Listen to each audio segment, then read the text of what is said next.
King Herod heard of the deeds of power, for Jesus' name had become known.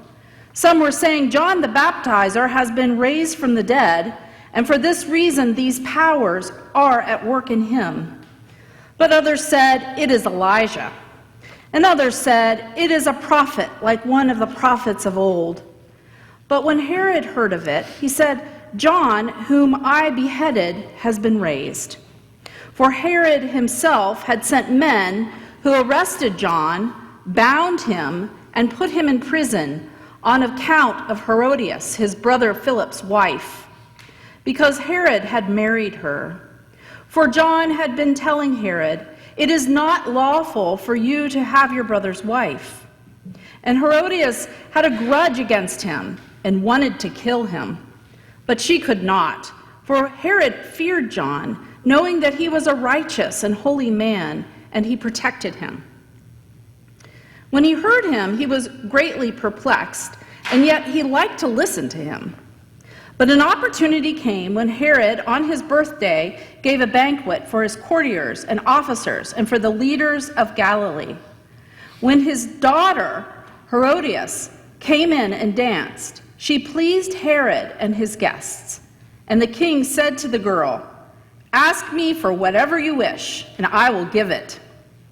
And he solemnly swore to her, whatever you ask me, I will give you, even half of my kingdom. She went out and said to her mother, what should I ask for? She replied, the head of John the Baptizer. Immediately, she rushed back to the king and requested, I want you to give me at once the head of John the Baptizer on a platter. The king was deeply grieved, yet out of regard for his oaths and for the guests, he did not want to refuse her. Immediately, the king sent a soldier of the guard with orders to bring John's head. He went and beheaded him in the prison, brought his head on a platter, and gave it to the girl. Then the girl gave it to her mother. When his disciples heard about it, they came and took his body and laid it in a tomb. The Gospel of the Lord. Praise to you, Lord Christ.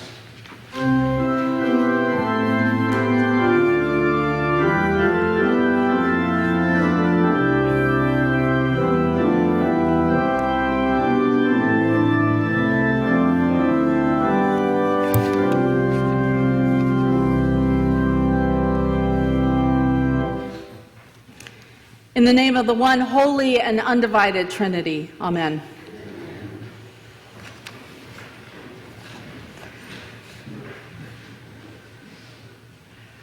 Well, I want to catch us up this morning on the story we have been following through the Old Testament, the story of the early kings of Israel, Saul and now David. But I think before I do that, I better say something about that gospel. It's a pretty horrific story of the beheading of John the Baptist. So the Gospel of Mark has a focus. One of its many parts is about the destructive power of death, the forces of death. And Jesus in Mark's Gospel is set up as the one who wages a battle with the powers of death. And usually the battle with the powers of death is depicted as a world of demons. And then Jesus battles against the demons with exorcism, with drawing out the demons.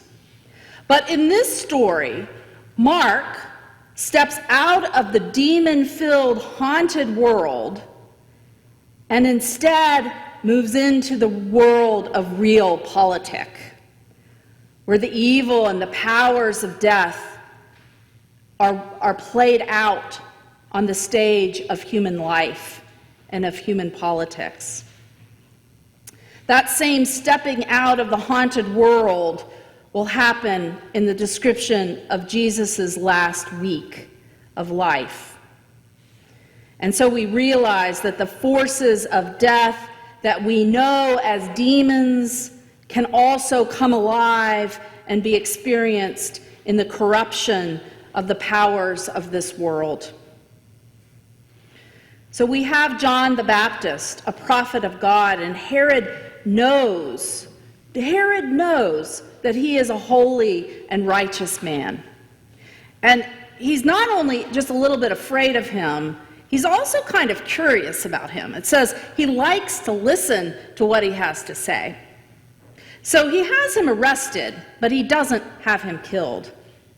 But Herod's wife has a grudge against John the Baptist because John the Baptist has said over and over again that it is unlawful for Herod to be married to his wife because his wife was Herod's brother's wife first. And so Herod has a birthday banquet. And at the birthday banquet, his daughter comes and dances a marvelous dance.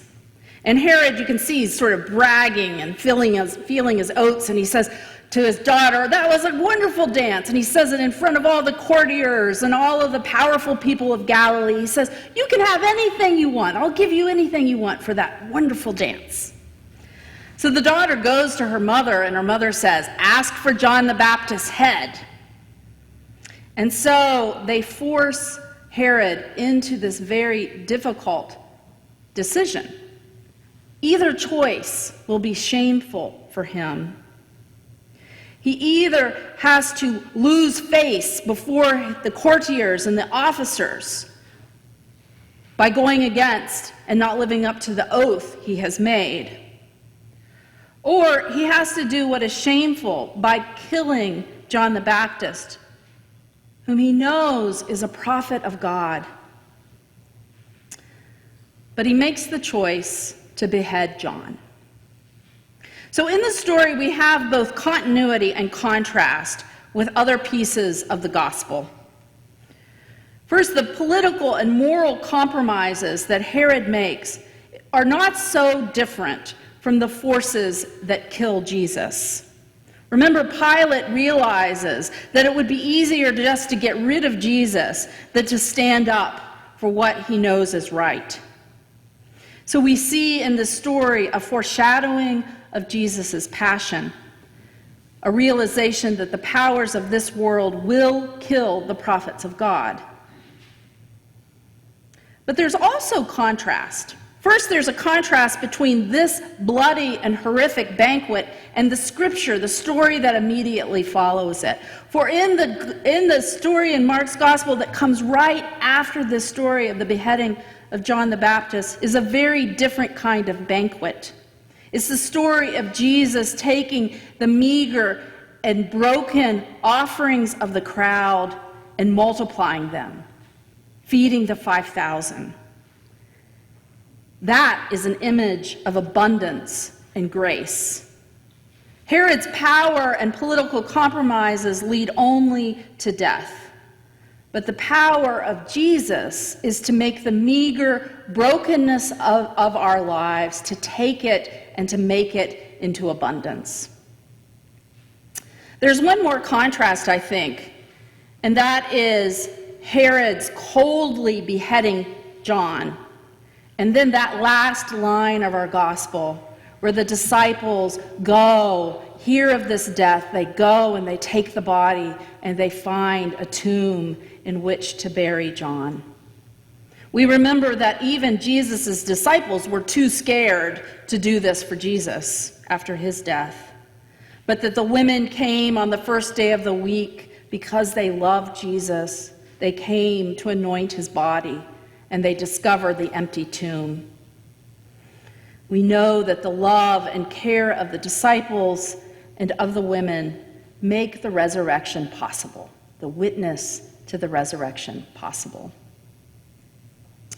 So now let's turn our attention to the Old Testament lesson, and let's catch up with David. So we remember we have been reading through the first and second books of Samuel. And in the beginning, we heard about how the Israelites wanted a king, and so God anoints Saul, Samuel anoints Saul to become the king of Israel. And then Saul falls out of God's favor, and so Samuel is sent off to anoint the shepherd boy David, the unlikely shepherd king David, to become the next king of Israel. And over time, David wins the battle against Saul, and he goes from being that shepherd boy to being a great warrior. Remember, he defeats the giant Goliath, and then he goes on to become a great warrior. And he has conquered the northern tribes. He's been anointed as king by the northern tribes of Israel. And then he conquers Jerusalem, the city in the southern part of Israel. And David, as any great leader, knows that he needs to unite his people. And so he makes the decision that we read about today of moving the Ark of God to the new capital. He makes Jerusalem the new capital, and he's going to move the Ark of God to the new capital of Israel, Jerusalem. Because he knows that the Ark of God, it is this vessel, right? It's a vessel that contains the stones of the law, but it also is understood to contain the very power and presence of God. So he wants to put the Ark of God right in the middle of the new capital, the new city. He wants this Ark of God and God's presence to be right in the heart of the people, right in the heart of their common lives. And so he's going to move it from where it is to Jerusalem. Now, we remember that eventually Solomon will build a temple to be the house for God to live in. But up until this point, God has been a nomadic God, just like the people of Israel had been a nomadic people. And so God is in this vessel, this ark, that can be carried around from place to place, living in a tent, just as the people themselves are nomadic people. But David wants to bring that ark to Jerusalem. And he has the challenge of how he's going to get it to Jerusalem. Now, we read in the book of Leviticus that because the ark is such a powerful presence of God, that it's only to be carried with poles. And it's not to be touched. And so what David decides is he's going to, but that's a long journey the ark has to go in. So David decides that instead of the poles, he's going to put it on an ox cart, on a cart with wheels, so that it can more easily make this journey to Jerusalem. So he gets a new cart for the ark, and he gets these two men, Uzzah and Ahio, to help get this cart, keep this cart moving. And as a leader, he knows that a spectacle will really help unite the people. And so he makes this not just the movement of the ark, but it's this whole procession. Better than any procession we ever have here. And David and all the people of Israel, they're dancing before the ark, and it's just a wonderful thing. And Uzzah and Ahio are helping that ark along.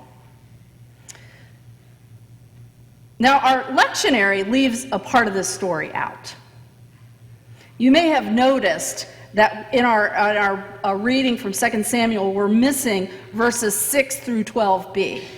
And I want to tell you, because this gives a whole other spin on this story, I want to tell you what happens in verses 6 through 12b. So Uzzah and Ahio are managing the cart on which the ark is riding. And at some point, the ark kind of shifts on the cart, as you could imagine it would, going over the rocky land. And so Uzzah, wanting to be helpful, reaches out to steady the ark so it doesn't fall off the cart. Now remember what I said before, only carry it with poles and never touch the ark. Uzzah reaches out to grab the ark, and when he reaches out to grab the ark, zap! God strikes him dead. Right there. Uzzah was just trying to be helpful. But he forgot that God's power is immense, and may we even say dangerous, when we approach it without incredible respect and reverence. Well, David, you can imagine, is quite taken back by this. And he starts to think, well, maybe I don't want that ark in the middle of my city. Maybe it might be a little too dangerous to have that unbridled power of God in the middle of Jerusalem, in the middle of my people. Well, this isn't the first time that the Ark of God takes a central role in the story of the people of Israel. It's like a character in and of itself. Remember, this Ark of God contains the very power and presence of God. And so way back before the Israelites had kings, they did a little experiment. They're in a battle with the Philistines, and they think, maybe if we take the Ark of God to the battlefield, God will assure our victory. Guess what? They lost. Then the Ark of God is kidnapped by the Philistines, and they take it back to their city and they put it in their temple, thinking, if we have the Ark of God, maybe we'll have all that power of God. Eventually the Israelites get the Ark back home. But all of this story is to tell us that the Israelites are time and time again discovering that there is a big difference between possessing the Ark of God and controlling the power of God. One commentator writes about this, that the Ark of God is mysterious, it's dangerous, and above all, it's possessed with sovereign freedom. I love that line. God's sovereign freedom. God's going to do what God's going to do. We can't control God. You can have the ark on your battlefield, but that does not mean you're going to win the battle. You can put the ark in your temple, but that does not mean all your problems are going to be solved. You can put the ark of God in your city, but that's not going to make you a great nation.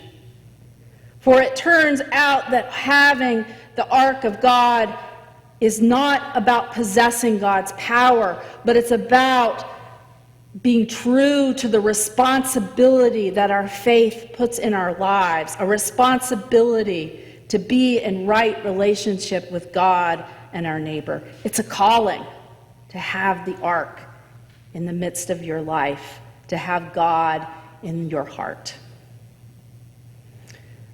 So after 3 months, David realizes David parks after this incident with Uzzah. David is having second thoughts about having that ark in his city, and so he parks it for a short period of time at the home of Obed-Edom.